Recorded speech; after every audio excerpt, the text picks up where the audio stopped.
درود دوستان عزیز، در ویدیوی دیگه در مجموعه مستندهای جنگل‌های هیرکانی هستیم در شمال کشور و داریم به دنبال گونه‌ای از مارهای درختی به نام الافدیون میگردیم که بهش مار موشخوار دیون هم میگن یا مار دیون.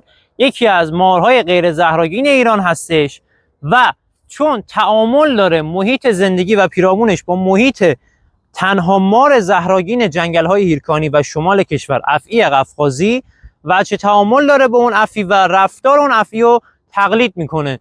دمش رو مثل زنگ تکون میده، هیچ صدایی نداره اما به سرعت دمش تکون میخوره و سعی میکنه مهاجم رو فریب بده و همینطور حواس شکارچی و یا مهاجم رو پرت کنه.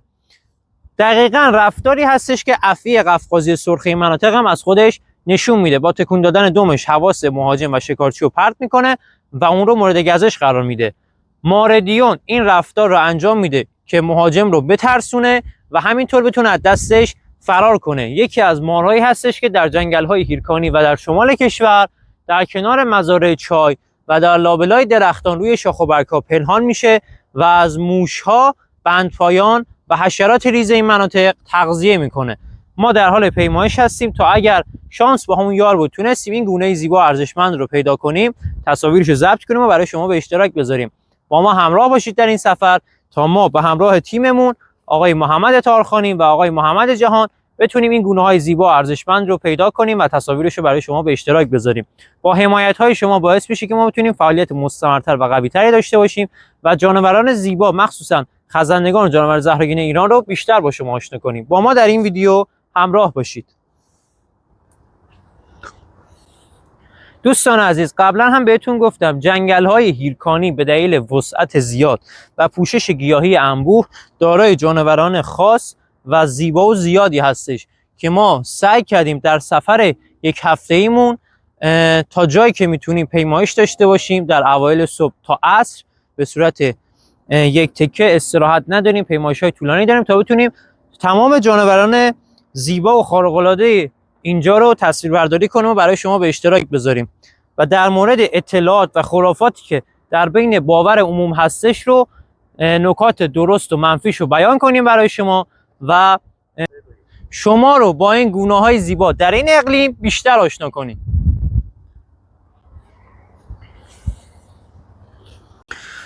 دوستان عزیز، در این مکان‌هایی که حضور داریم بوته‌های چای رو اگر مشاهده کنید هرس کردن و در اینجا انباشته کردن افراد بومی محلی و کشاورزها.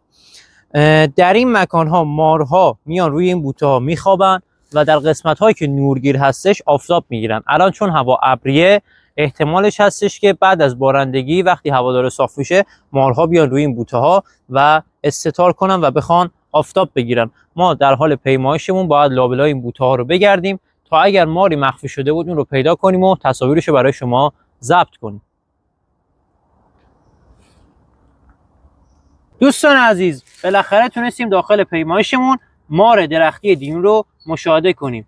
مار الافدیون یا مار درختی دیون یکی از مارهای غیر زهری که در جنگل‌های هیرکانی میشه مشاهدهش کرد و رفتارش تقلید از افعی قفقازی سرخ هستش که در شمال کشور اون رو میشه مشاهده کرد. به این علت که در مکانهایی که زیست میکنه افعی قفقازی سرخ هم حضور داره و چون اون نوک دمش رو تکون میده و مثل مارهای زنگی نوک دمش حرکت میکنه و تکون تکون میخوره اما هیچ گونه صدایی نداره، به مهاجم هشدار میده و مار الافدیون هم دقیقاً مثل افعی قفقازی از اون تقلید میکنه و این گونه فرگشت پیدا کرده با تکون دادن دمش مهاجم یا شکارچی رو فریب بده و فکر کنه که یک مار زهری و خطرناکه.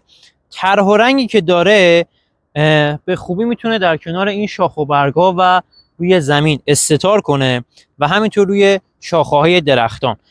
خیلی نقش خوبی داره در کنترل جمعیت جوندگان و همینطور بندپایان این مناطق و با شکار کردن اونها سعی در کنترل جمعیت اونها داره. الان چون هوا خیلی گرم نیستش اینا رفتارهای آرومتری دارن اما یک مار بسیار تهاجمیه و وقتی با مهاجم روبرو میشه با حملاتی که سرش رو پرتاب میکنه و سعی میکنه گاز بگیره، سعی میکنه مهاجم رو فراری بده.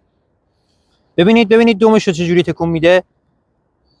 اگر داخل ویدیو روی دست من دومش رو تکون بده، من به شما نشون بدم که با تکون دادن دومش سعی میکنه که حواس مهاجم رو پرت کنه و به اون هشدار بده. دومش رو به سرعت تکون میده اما هیچ گونه صدایی نداره. این مار دیون زیبا رو تونستیم در لابلای شاخه ها مشاهده کنیم و یکی از مارهای متداول و معروف جنگل های هیرکانی و شمال کشوره. ببینید چه تر رنگ زیبایی داره. در کنار خالهای مشکی که داره، رگه هایی از رنگ نارنجی رو میشه در کنار پولکاش مشاهده کرد که برای استتار در شاخ و برگ درختان خیلی بهش کمک میکنه. همونطور که مشاهده میکنید یک رگه هایی از رنگ نارنجی و مسی داره روی بدنش.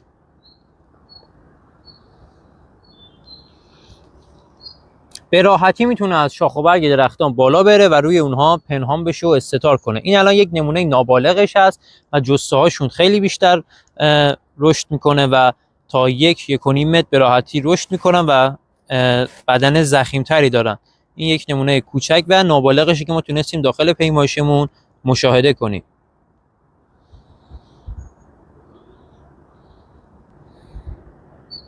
دوستان عزیز، خیلی ممنون میشم که ما رو حمایت کنید. با حمایتاتون ما میتونیم ویدیوهای بیشتر و فعالیت قوی‌تر و مستمرتری داشته باشیم و این گونه‌های خزندگان زیبا رو که کمتر کسی بهش پرداخته و کمتر کسی از اونها شناخته داره رو بیشتر به شما معرفی کنیم. هدف ما ایجاد آگاهی و اطلاعات رسانی به شما دوستان عزیزان هم و کسانی که علاقه‌مند به جانوران، به خصوص خزندگان و جانوران زهرآگین هستن. ببینید دومشو به دست من گره زده و این شاخه درختان به راحتی تونه از روی دست من آویزون بشه.